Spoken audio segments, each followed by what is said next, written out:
Olá, meus queridos alunos, aqui é o professor Luiz Iago e agora nós vamos dar início aqui à nossa videoaula de revisão, certo, pessoal? Então, nessa aula aqui a gente vai fazer aqui um apanhado geral de alguns conteúdos que nós já tratamos, certo? Que servirá como uma aula de revisão para as atividades de vocês. Então, trabalharemos aqui nessa aula, certo? Alguns tópicos e temos que ter conhecimento de alguns conceitos. Então, o primeiro conceito que a gente vai ter conhecimento, né, que é necessário a gente tomar conhecimento, é sobre o conceito de transição demográfica, né? E transição demográfica, no caso, é o conceito que descreve a dinâmica do crescimento populacional, certo? Decorrente dos avanços da medicina, da urbanização, do desenvolvimento de novas tecnologias, né, das taxas de natalidade e outros fatores. A gente sabe muito bem, né, que até ali o contexto do século XIX, né, do final do século XIX, a população brasileira ela vai ser composta basicamente de descendentes de portugueses, né, portugueses em si, certo? Do fator de colonização, claro, nativos, indígenas e africanos que foram trazidos para cá, né, através do tráfico de escravos para trabalhar nas lavouras. Depois do século XIX, ali do final do século XIX até a década de 1920, a gente sabe que a população brasileira ela vai crescer muito por questão do fator migração, né? Temos aí a grande entrada de imigrantes dentro do país, o que vai fazer com que a população brasileira ela cresça. Mas aí nós temos outras duas contradições.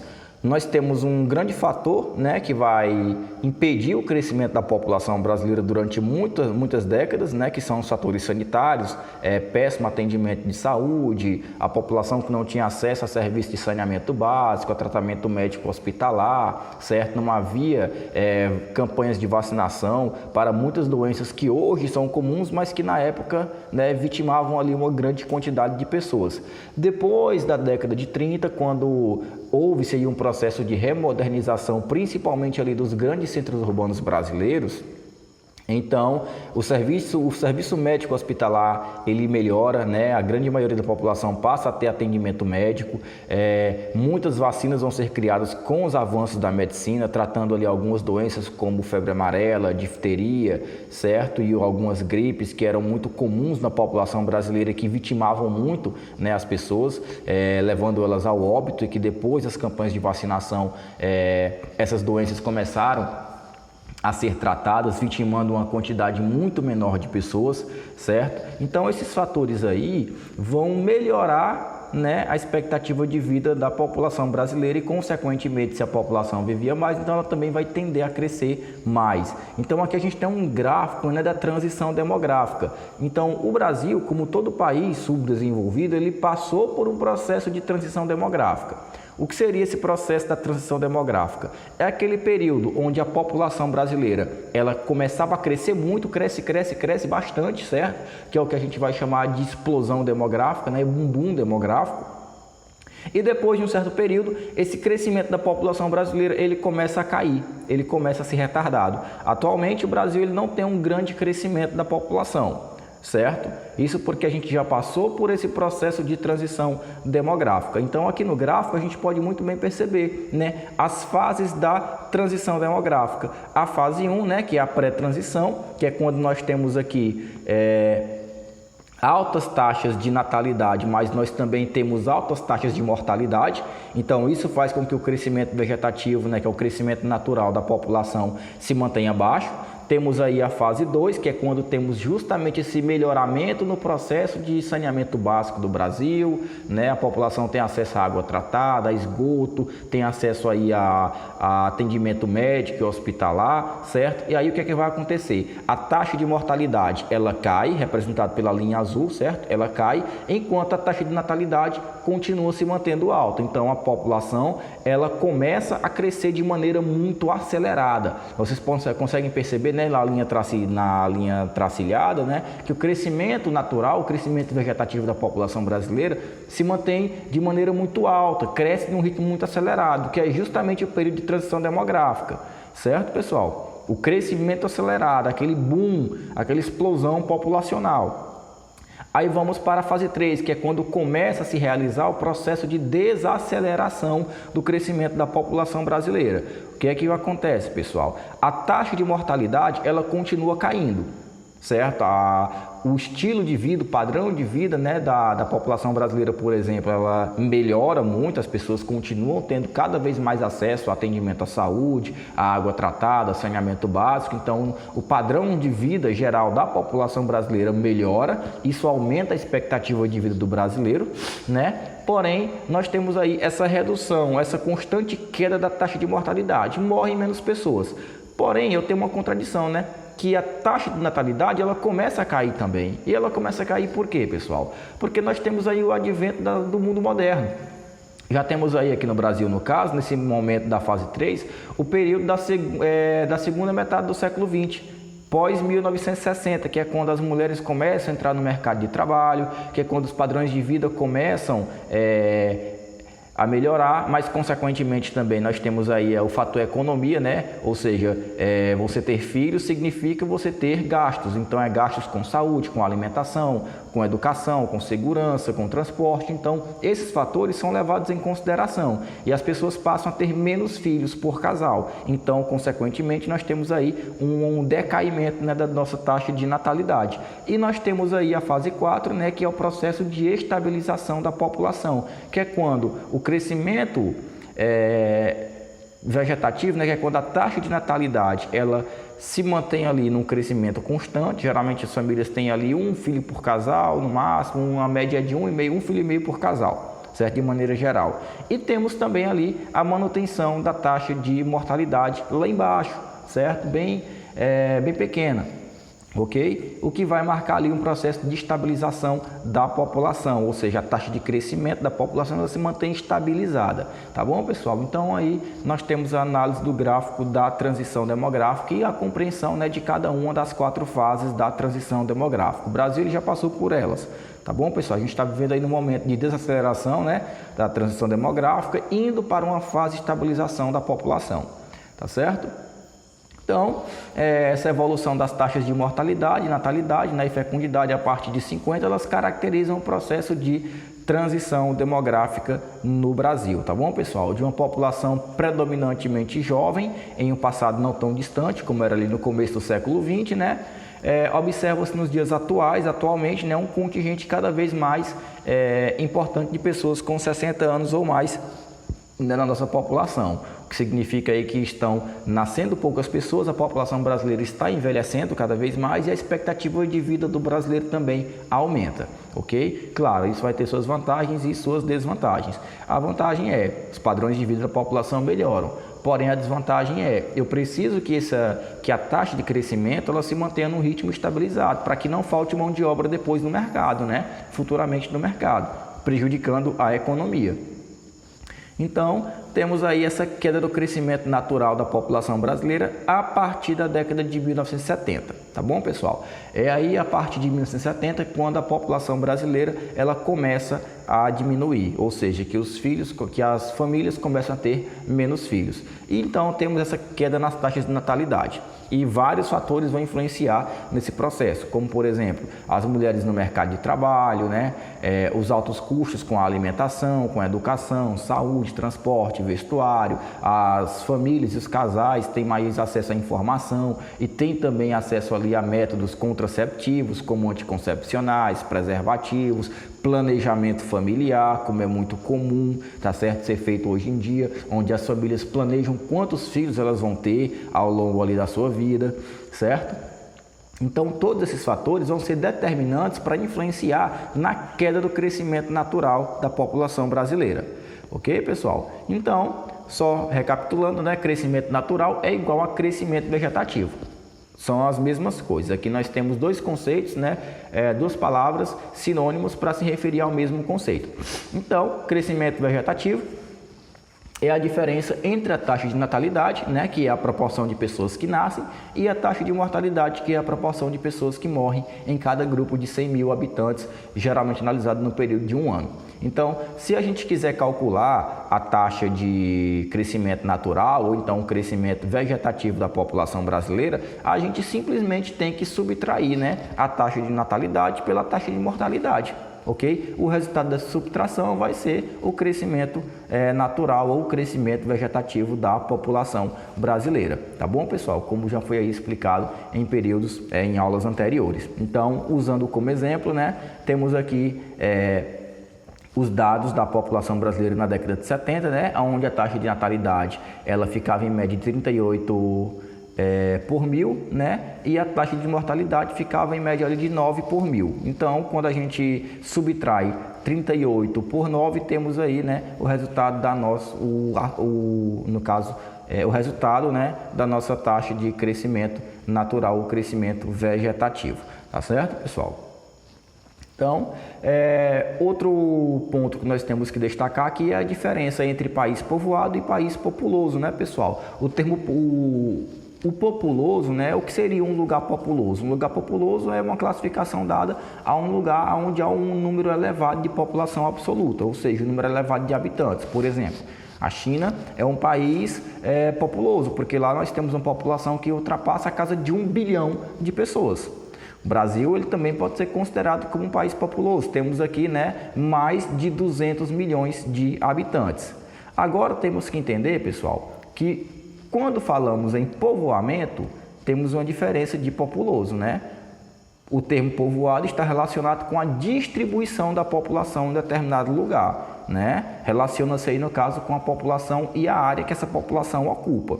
Ou seja, eu tenho um país com 500 milhões de habitantes, porém eu tenho uma densidade demográfica desse país que é de 3 habitantes por quilômetro quadrado. Então eu posso dizer que esse é um país populoso, porque ele tem uma grande quantidade de habitantes, porém é um país pouco povoado, né? Porque a taxa de habitação por quilômetros quadrados é de apenas ali, né, 3 habitantes por quilômetro quadrado. Então eu tenho que entender essa diferença, certo, pessoal? Que a quantidade de pessoas por quilômetro quadrado corresponde ao que nós chamamos de densidade demográfica, né? Então, assim, um país povoado é aquele que possui uma elevada densidade demográfica. Consequentemente, um país pouco povoado é aquele que possui uma baixa densidade demográfica. Tá bom? Então, aqui é o conceito de população absoluta, né? Que é o número total de habitantes de um lugar, de um país, de uma cidade, de uma região, tá bom? Quando um determinado lugar ele possui um grande número de habitantes, dizemos que ele é populoso ou de grande população absoluta. E quando possui um pequeno número de habitantes, dizemos que ele não é populoso ou de pequena população absoluta. Lembrando, o fator povoado, né, o fator povoamento se refere à distribuição da população no território, ou seja, quantos habitantes por quilômetro quadrado vai se haver naquele território, tá certo, pessoal? Então, temos aqui, né, o fato que nós podemos considerar que o Brasil ele pode ser considerado um país pouco povoado, porque, né, a distribuição da população no território brasileiro é de aproximadamente 23,6 habitantes por quilômetro quadrado, tá bom, pessoal? Então nós temos uma baixa população relativa. Entenda uma coisa, o Brasil ele tem ali mais de 200 milhões de habitantes e tem um território de mais de 8 milhões de quilômetros quadrados. Então, quando a gente pega a população total do Brasil e divide pela quantidade, pelo tamanho do território do Brasil, certo? Nós temos aí a nossa densidade demográfica. Como é que eu realizo o cálculo da densidade demográfica, pessoal? Eu divido, tá bom? Eu divido a quantidade total de habitantes de uma área pelo tamanho daquela área. No caso, eu pego o total de habitantes do Brasil e divido pelo tamanho da extensão territorial do Brasil. A soma da divisão certo? A minha densidade demográfica, que no caso do Brasil é de 23,6 habitantes por quilômetro quadrado. O que caracteriza que o Brasil ele é um país pouco povoado e de grande população absoluta. Tá certo, pessoal? Então, população relativa e densidade demográfica são a mesma coisa, tá bom? Aqui são duas palavras, né? Tanto população relativa quanto densidade demográfica são sinônimos para o mesmo conceito, ok? Que é o número médio de habitantes por quilômetro quadrado de um país, estado, município ou outra área do planeta, tá certo, pessoal? Então, temos aqui, né, a distribuição da população pelo território brasileiro. Nós temos aí um país que tem uma distribuição irregular da população em seu território, né? Eu consigo perceber aqui pela análise do mapa, né, pessoal, que a região sul e sudeste ela tem uma grande concentração populacional, tá bom? Quanto mais vermelho aqui, quanto mais forte a cor no mapa, maior é a concentração da população. Região sudeste, por exemplo, tem mais de 200 habitantes por quilômetro quadrado, enquanto aqui na região norte, muitas regiões, né, muitas localidades da região norte do Brasil, eu tenho menos de 1 habitante por quilômetro quadrado. Então, região sudeste e sul, regiões mais povoadas do Brasil, maior concentração populacional, tá bom? Região norte e centro-oeste, regiões menos populosas do Brasil, ok, pessoal? Então, vamos aqui. Lembrando outra coisa, pessoal. Um fator que vai influenciar com que a região sul e sudeste ela seja a região de maior concentração populacional do nosso país é o fato de lá, na região sul e sudeste, estarem presentes as maiores indústrias do Brasil. Tá bom, pessoal? Grande parte do parque industrial brasileiro está concentrado na região sul e sudeste. E, consequentemente, essa concentração industrial muito massiva, certo? Na região sul e sudeste, fazem com que ela seja um grande polo atrativo de populações, tá bom? Que vão se deslocar de várias regiões do Brasil em direção à região sul e sudeste, procurando geralmente melhores condições de vida e emprego na indústria, no setor de comércios, tá certo? Então, temos aqui o fator migração, né? Falando em deslocamento da população do Brasil em território nacional, temos aí, né, o fator migração. Então, nós temos as migrações da população brasileira. E aí eu tenho que entender alguns conceitos, tá bom? Eu tenho aqui que trabalhar 5 conceitos com vocês que tem que ser da compreensão. É o conceito de emigrante. O que é imigração, pessoal? A imigração é a saída de um país, a saída de uma população, de uma pessoa, né, de um país de origem, né, do seu país de origem. A imigração é a chegada de uma pessoa, né, a um país de destino, ou seja, quando eu sair do Brasil e vou para os Estados Unidos, eu sou um emigrante. Quando eu chego nos Estados Unidos, eu sou um imigrante, tá bom? E o que é que são os migrantes? Migrantes são as pessoas, né, que realizam um movimento de migração, ou seja, que se deslocam de uma região para outra, ok? E eu tenho que entender que eu tenho as migrações externas e as migrações internas. As migrações externas são os deslocamentos da população para fora do seu país, né? Quando as pessoas saem do Brasil e migram para outros países do mundo, Estados Unidos, países da Europa, tá certo? E as migrações internas, no caso, são os deslocamentos da população que ocorrem dentro de um mesmo país. É quando as pessoas saem da região nordeste do Brasil e migram para a região sudeste do Brasil, por exemplo. Ok, pessoal? E aí eu tenho que entender, né, os vários fluxos da migração brasileira. Durante a década de 1950 a 1960, né, nós temos uma boa parte dos migrantes do Brasil saindo da região nordeste e indo em direção à região sul e sudeste, em busca, fugindo geralmente da seca e buscando melhores condições de vida, procurando emprego na indústria. Durante a década de 60 até a década de 70, eu tenho o fluxo migratório brasileiro saindo da região nordeste em direção à região sul e sudeste, do nordeste em direção à região norte e centro-oeste e da região sul e sudeste em direção à região norte. Tá bom, pessoal? Durante as décadas de 70 e 80, eu ainda tenho saída de populações da região nordeste para a região sul e sudeste, mas eu tenho uma grande saída de pessoas, certo, da região sul e sudeste do Brasil em direção à região centro-oeste, em direção à região norte, tá certo? E aí eu tenho, né, a estrutura etária da população brasileira. O que seria essa estrutura etária, pessoal? A estrutura etária, no caso, é a distribuição da população por faixa de idade, tá bom? Eu tenho que entender que eu tenho a minha pirâmide etária e eu tenho que saber ler a pirâmide etária, tá bom? A pirâmide etária, ela sempre vai estar dividida em 2 zonas. O lado aqui em laranja representa as mulheres e o lado em azul representa os homens. Esses números que vocês têm aí de 0 até mais de 80 anos significa a idade da população, tá certo, pessoal? Então, de 0 até 19 anos eu tenho as pessoas que são considerados jovens, que vão estar na parte de baixo da pirâmide, na base da pirâmide. De 20 a 59 anos eu tenho os adultos que estão em idade de trabalho, em idade produtiva, vão estar na parte central da pirâmide. A partir de 60 anos, ou seja, de 60 anos em diante, eu tenho os idosos. Tá bom, pessoal? Que são aquelas pessoas que já passaram pela fase adulta, já trabalharam, já agora estão em processo de aposentadoria para descanso. Ou seja, elas ficam na parte de cima da pirâmide. Aí eu tenho que entender. Quando eu tenho uma base, a parte de baixo, de 0 a 19 anos, muito larga, significa que eu tenho uma grande taxa de nascimentos. Geralmente são aqueles países subdesenvolvidos que estão passando por um processo de transição demográfica. Quanto mais desenvolvido é o país, menor é a base da pirâmide, ou seja, significa que nascem menos pessoas e que a população geralmente ela é mais velha. É por isso que o ápice, o topo da pirâmide, ele é sempre maior e um pouco mais largo. Tá bom, pessoal? E aí eu tenho, a estrutura por sexo, que é a distribuição da população por sexo, sexo masculino, sexo feminino, como vocês podem ver aí na nossa pirâmide etária. E tenho aqui a interpretação, do que é a pirâmide etária, que ela vai trazer dados sobre a estrutura etária e a estrutura por sexo da população de um país. Tá bom, pessoal? Então, aqui a gente finaliza, o nosso conteúdo. Lembrando, pessoal, que é importante a gente destacar que outro fator de migração que acontece no Brasil é a migração campo-cidade, tá bom? Geralmente nós temos aí um grande processo de êxodo urbano. Tá certo, pessoal? Na população brasileira.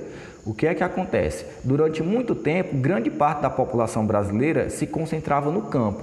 Até o comecinho do século XX, até os anos de 1910, de 1920, nós temos grande parte da população brasileira vivendo no campo. Era mais de 80% da população brasileira vivendo no campo. Após a década de 40, pessoal, depois que a industrialização começou a ser desenvolvida no Brasil, principalmente na região sul e sudeste, o que é que vai acontecer? As pessoas começam a sair do campo e migrar para as cidades. Por quê, pessoal? Porque elas vão buscar melhores condições de vida. Nós sabemos que no campo nós temos uma grande concentração de terras nas mãos de poucas pessoas, Então, aquelas pessoas que não tinham terra para produzir e nem condições de produzir nas poucas terras que tinham, migram para as cidades, em busca de emprego, em busca de melhores condições de vida. Outro fator, muitas secas vão atingir as zonas do campo, forçando a população a migrar para a cidade, buscando melhores condições de vida. Temos ainda outro fator que eu posso destacar para vocês, que é o fato,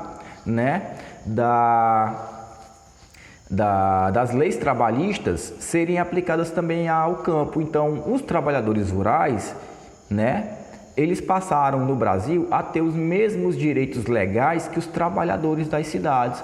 Só que isso nem sempre vai beneficiá-los. Por quê? Porque os seus patrões, não querendo ali terem gastos com impostos, então com pagamento de salário, pagamento de férias, de descanso semanal remunerado, eles vão fazer o quê? Demitir os seus funcionários e no lugar deles vão começar a comprar grandes máquinas, porque nós temos aqui na década de 70 o processo da Revolução Verde no Brasil, que é quando a agricultura, a agropecuária brasileira vai começar a se modernizar, utilizando maquinários, utilizando fertilizantes, utilizando ali seleção genética de sementes, de animais, o que vai aumentar o fator de produtividade no campo brasileiro. Então, os patrões, não querendo se livrar ali dos encargos, dos gastos com funcionários, através da legalização pela lei, vão fazer o quê? Demitem os funcionários e compram maquinários para o campo. Tá certo, pessoal? O que vai ser muito melhor para eles. Então, muitas pessoas, quando se viram sem emprego no campo brasileiro, começaram a migrar para as cidades. E aí, a lógica de urbanização do país, ela começa a se alterar. Ou seja, o Brasil ele deixa de ser um país predominantemente rural e agrário e passa a ser um país urbano. Atualmente, mais de 80% da população brasileira vive nas grandes cidades, vive nos grandes centros urbanos. Tá certo, pessoal? Então, fica aí também essa informação extra para vocês. Então, aqui a gente vai encerrar com a nossa revisão, certo? E até a nossa próxima aula.